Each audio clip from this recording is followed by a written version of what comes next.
All right, how I'm planning a treatment with stem cells. Bit different than my other videos, but definitely part of my learning journey. So let's go. First, the disclaimer. So everything I'm going to discuss here is based on my personal experiences.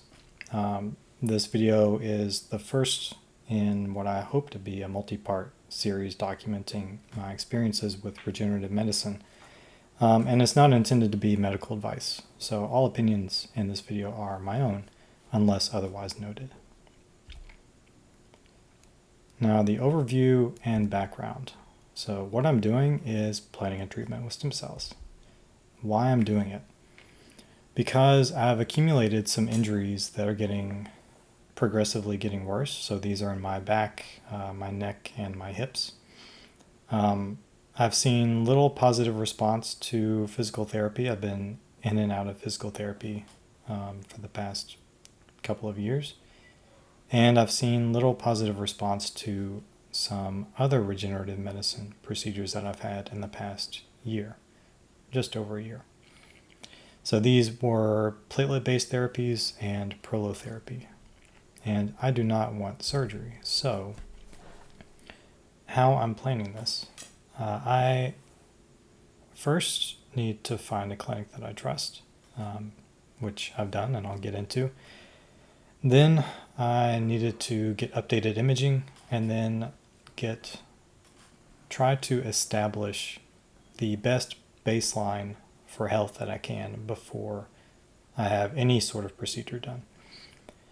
I also am building objective tracking systems because as part of this journey, I want to be able to document objectively as many things as I can related to what I'm doing to prepare, what I'm doing to rehab, and how my symptoms change throughout that process. How I'm also doing this is sorting logistics, obviously, because there will be travel involved with the stem cell procedure. And then preparing for post-op or post-procedure life and sharing the journey publicly. So lots of learning so far, and I'm sure there will be much more in the coming months and years. So I want to be sharing as much of that as possible. Now, why share the journey? Well, experiences with regenerative medicine that are really detailed and objective are rare. Now, everyone has some inherent bias, so I'm putting work into trying to remove as much bias as possible, or at least make as much of that known along the journey. Accountability, so the planning, the tracking, and the post-procedure, and then learning and feedback. So again, lots of learning so far. There will be lots of learning on the way. And then basically feedback. By putting this out there, I can get feedback from anyone that has had experience with regenerative medicine like this or is looking to have these types of procedures done. You can see exactly, what I'm doing, and I'll try to explain exactly why I'm doing everything as much as possible. So if you see something that just looks really stupid or you have questions about something, those are really helpful because they can basically help me make sure that I'm doing everything to the best way possible. So it can help me refine all the decisions that I make and things that I'm doing. It's also just an exciting and unique opportunity. So I'm very fortunate to be able to do something like this. And even though it's not really the best reason why I would want to do something like this, it is pretty exciting to be involved in the stem cell world. So just as a bit of history here, I used to work in a stem cell lab in Louisville. So I worked for Dr. Mariusz Radajak, and he and his team back in 2006, they were the first to characterize a population of stem cells called very small embryonic-like stem cells. The research that I did during my PhD was loosely related to that. It wasn't directly on the stem cells, but it was related in what's called epigenetics. So I was looking at the epigenetics of a cancer, type of cancer, that is possibly related to V cells, and I was seeing where the epigenetics were similar and different, more or less.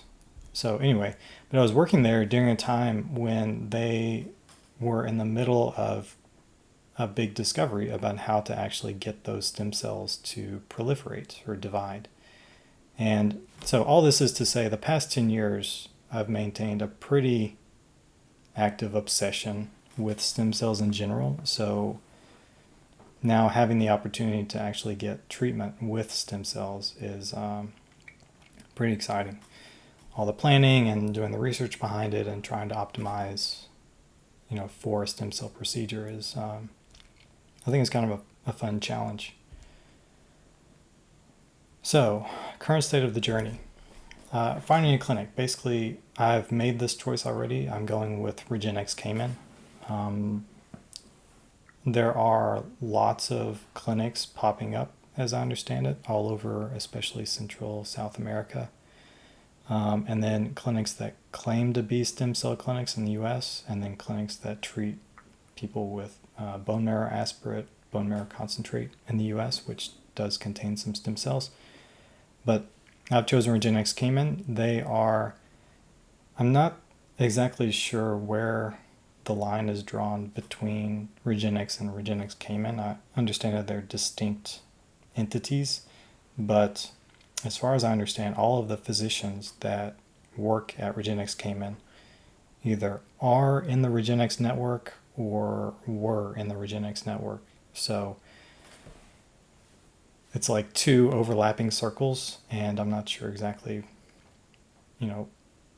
where one ends and where the other begins. So anyway, a lot of what I understand about Regenx Cayman comes from Regenx content. Now, Regenx Cayman does have a blog. I believe they have a YouTube channel.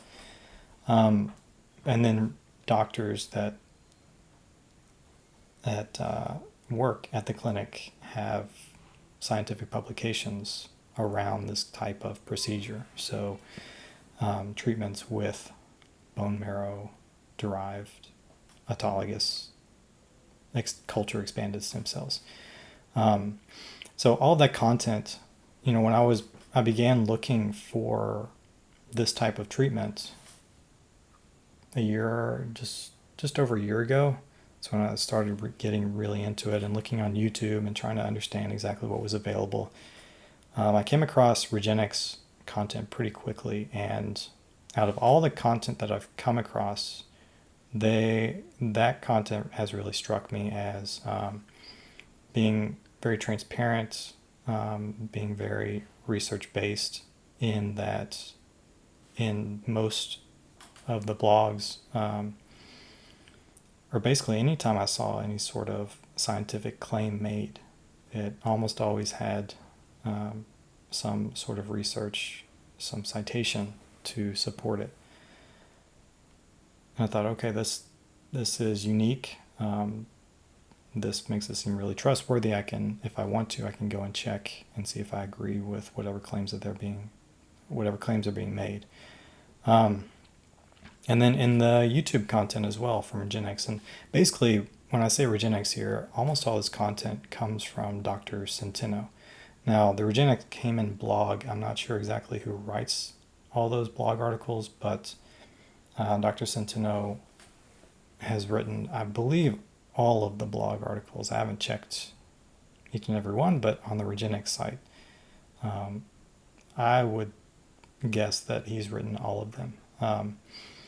And then he runs a YouTube channel. Again, where one ends and, where his YouTube channel ends and where Regenx begins, I'm not exactly sure, because I've only seen him make content about Regenx related things or Regenexx Cayman related things. So anyway, all of this is to say, in this big bubble of Regenexx Cayman, Dr. Centeno, and Regenexx doctors, there is a lot of content available, and that helps give me confidence in their abilities to treat these types of issues that I'm having. Now, Regenexx Cayman also uses autologous stem cells. This means that the stem cells come from me. So the way that they do it is take 2 trips down to the Cayman Islands. The first will be for an in-person consultation to try to get a better understanding of exactly what's going on, exactly what the pain generators are, exactly what the root cause is for the symptoms that I'm having. And then they'll do a bone marrow aspiration, and then I'll come back 4, 6, some number of weeks later to actually have the culture expanded stem cells implanted back into whatever areas I need them. So they'll take the bone marrow aspirate, and from that culture the existing stem cells from the bone marrow aspirate, and they'll expand in numbers,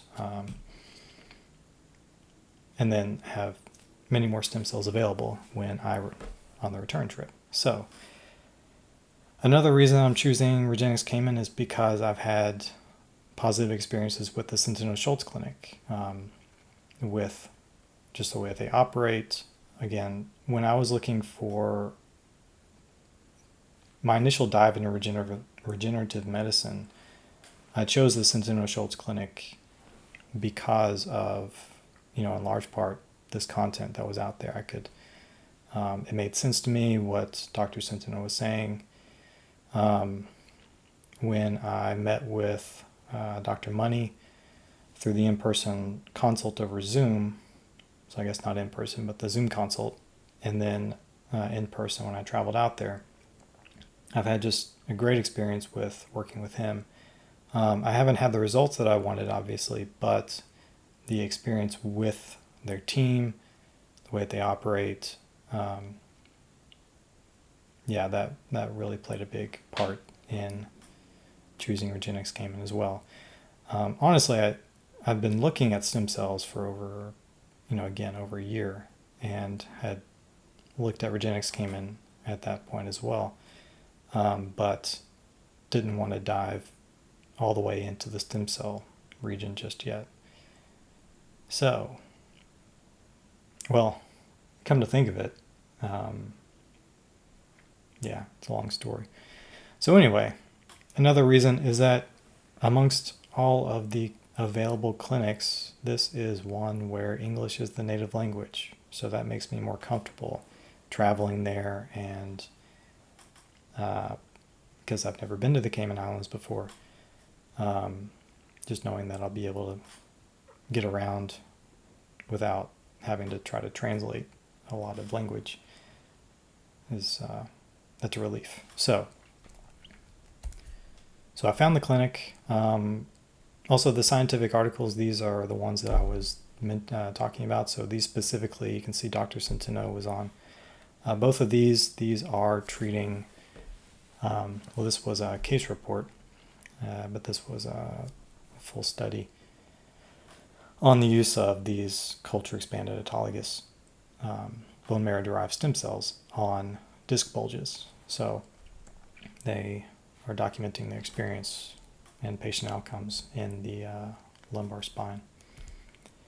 Now, this isn't peer reviewed, but I also find this very valuable.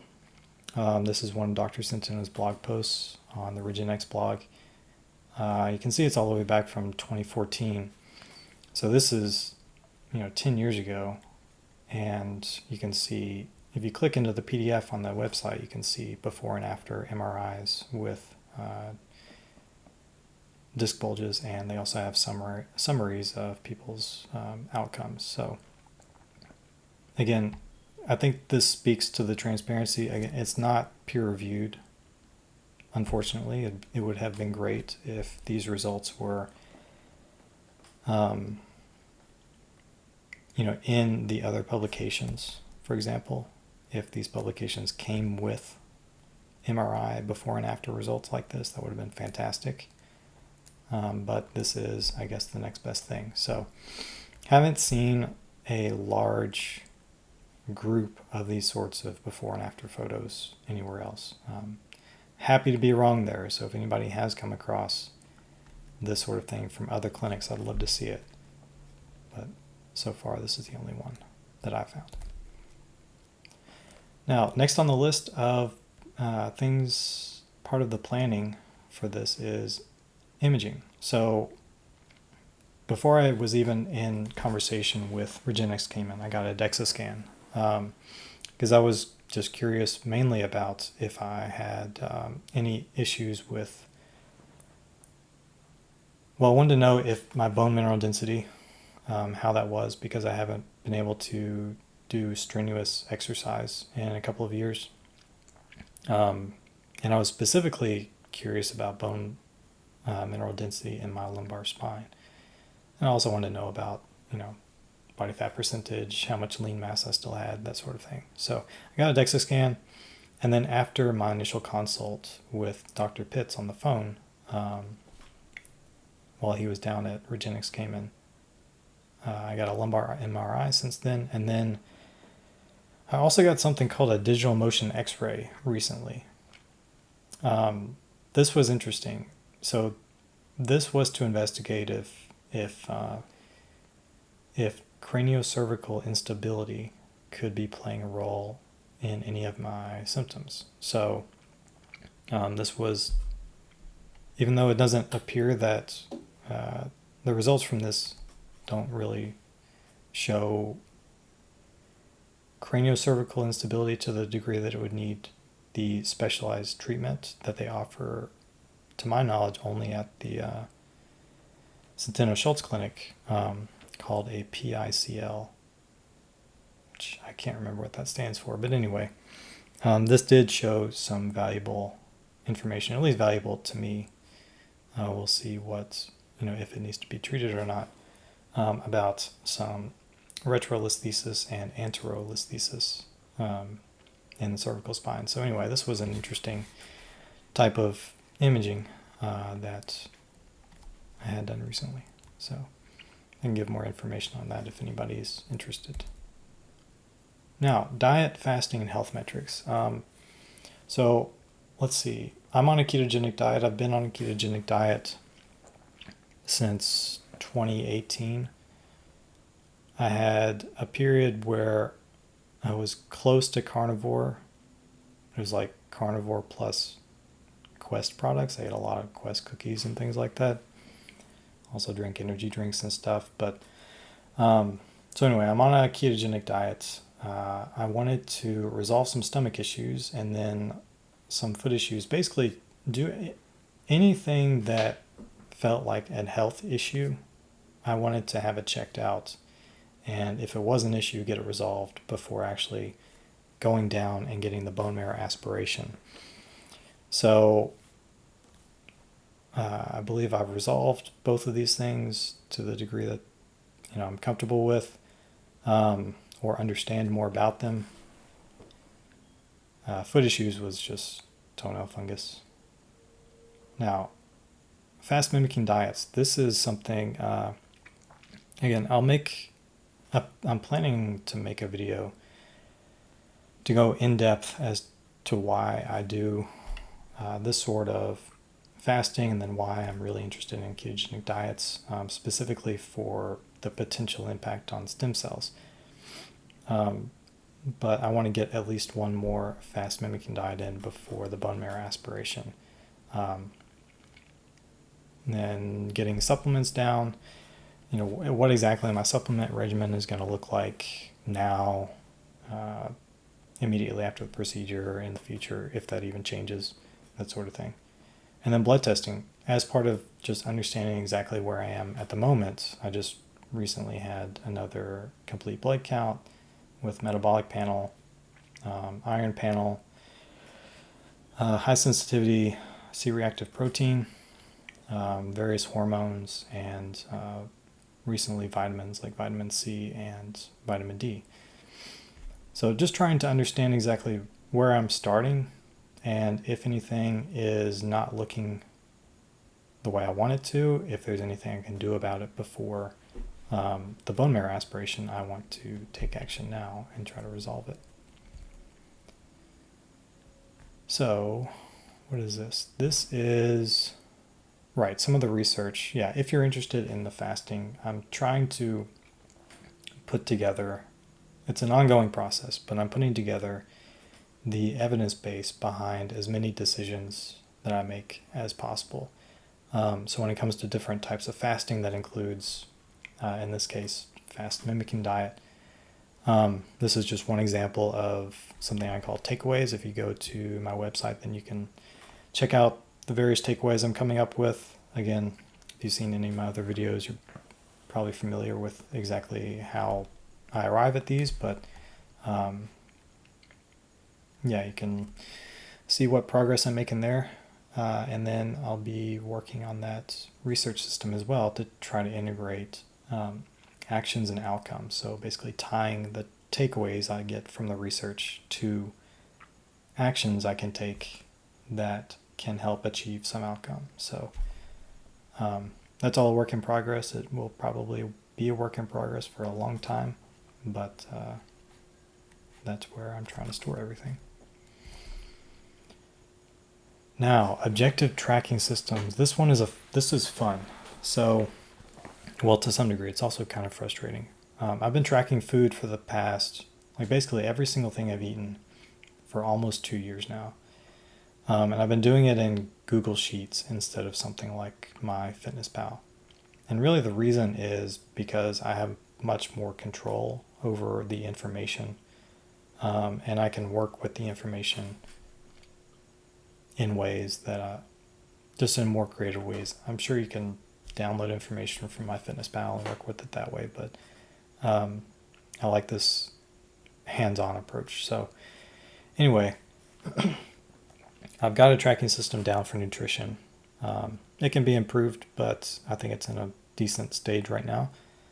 I'm also tracking exercise, and I may or may not make this public. And then the big one is symptom tracking. This one is a major challenge right now, but it's arguably the most important of these in terms of the treatment, because I want it to help me understand if something is changing over time. It can be very difficult to stay subjective about this. And, if you've ever filled out like a pain questionnaire, I haven't found one yet that I'm really confident in terms of something I could use daily, and really be confident in, say, whatever I'm putting down now versus when I'm recording in, say, 6 months, if I could be confident in whatever changes may or may not have taken place on paper between those two time points. So that's a big work in progress, and that's a big focus right now. So when it comes to nutrition, I've already published this on my website. If you want to, you can just jump into nutrition log. This is open. You can click on whatever metric, in this drop down list. I've got vitamins, minerals, different active ingredients. You can see my caffeine intake over the past almost 2 years. So it's on a weekly trailing average right now. And I could put different stuff out there. This just seemed like the best one to get started with. So I've also got the food database if you want to go and see. I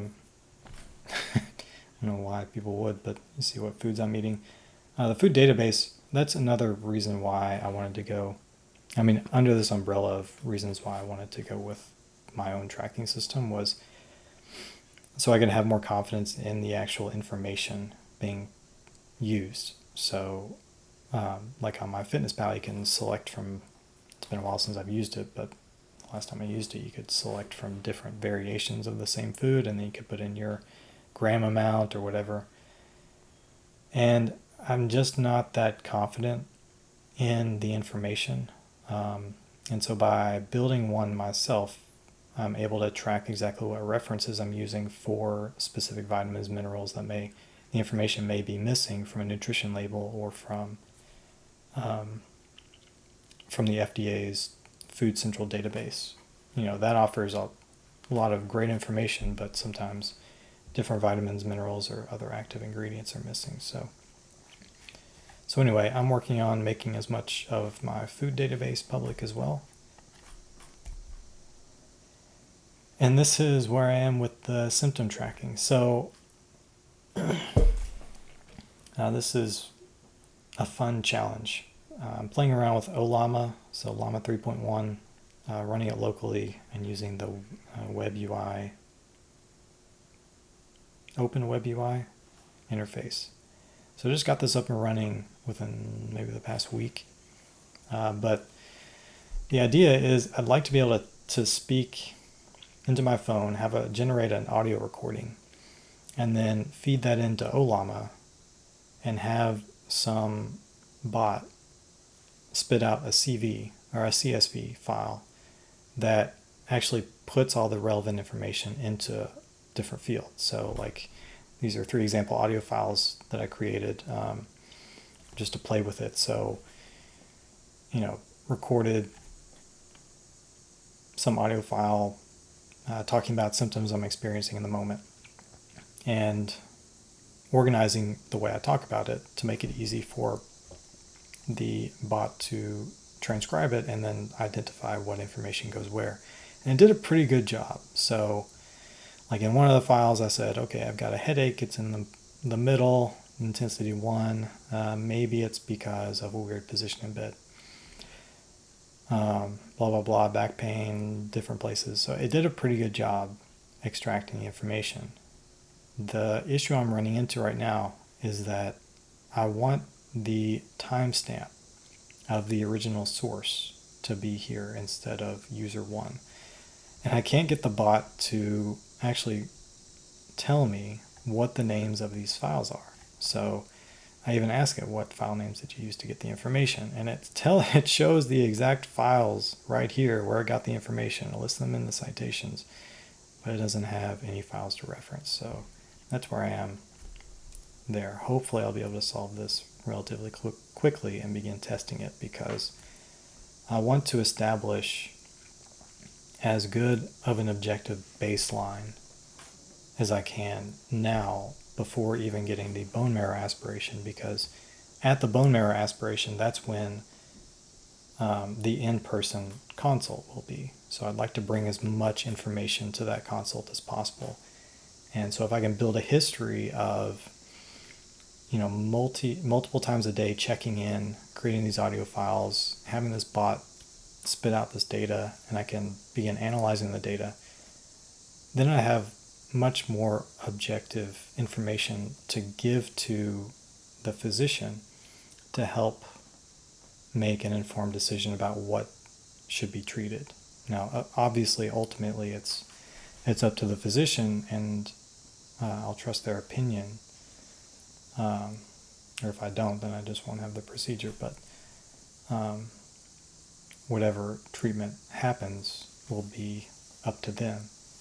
So I want to give them as much information. I want to be as good of a patient as I can and come as informed as I can and give them as much information as they need to decide what the best treatment would be. Now, logistics. So I've had the initial phone consult with Dr. Pitts. That went really well. Now I am in the stages of planning the first trip. I don't know exactly when this will be. I should know probably within the next 2 weeks what dates that'll be. And then I'm not sure exactly when I'll schedule the follow-up procedure. It may be before the initial consult. It may be at the time of the initial in-person consult. That's yet to be determined. Now, I'm also preparing for post-procedure life, and this is a big part of the entire thing. This is one of the most important aspects, is to make sure that my day-to-day life is going to be whatever help that I need. I'm going to organize that beforehand. So so probably just be asking family to help out with, probably even little things due to lifting restrictions. So I don't know exactly what the post-procedure recommendations are, but if the post-procedure recommendations from the PRP and prolotherapy procedures are anything to use to gauge this, then it can be pretty restrictive for a while. So I need to record all the things I do in a day that could compromise the outcome of the procedure if I do them too quickly, and either find a way around them for the initial time where there's going to be heavy restrictions, or go ahead and ask somebody to be there and help me out with them when I need that help. So a lot of this is going to be like food prep, taking care of the cat. So it's just day-to-day activities. And then understand, what exercise restrictions, how to progress with that. Let's see. So when to get back into physical therapy, what kind of exercises I can do outside physical therapy, how to get into those, when to get into those, that kind of thing. And another big one, because there will likely be a neck, well, I don't know for sure, but there may be some neck involvement in everything that's going on, and so there may be neck procedure. How's that going to change the way I sleep? Like, will I need to just have more pillows around to try to ensure that I can always find a comfortable sleeping position? What's this going to be like? So anyway, I need to play around with that.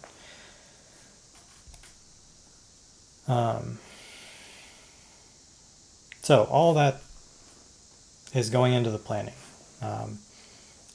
My current priorities are to actually schedule the first trip. I want to get at least one fast mimicking diet in before the trip.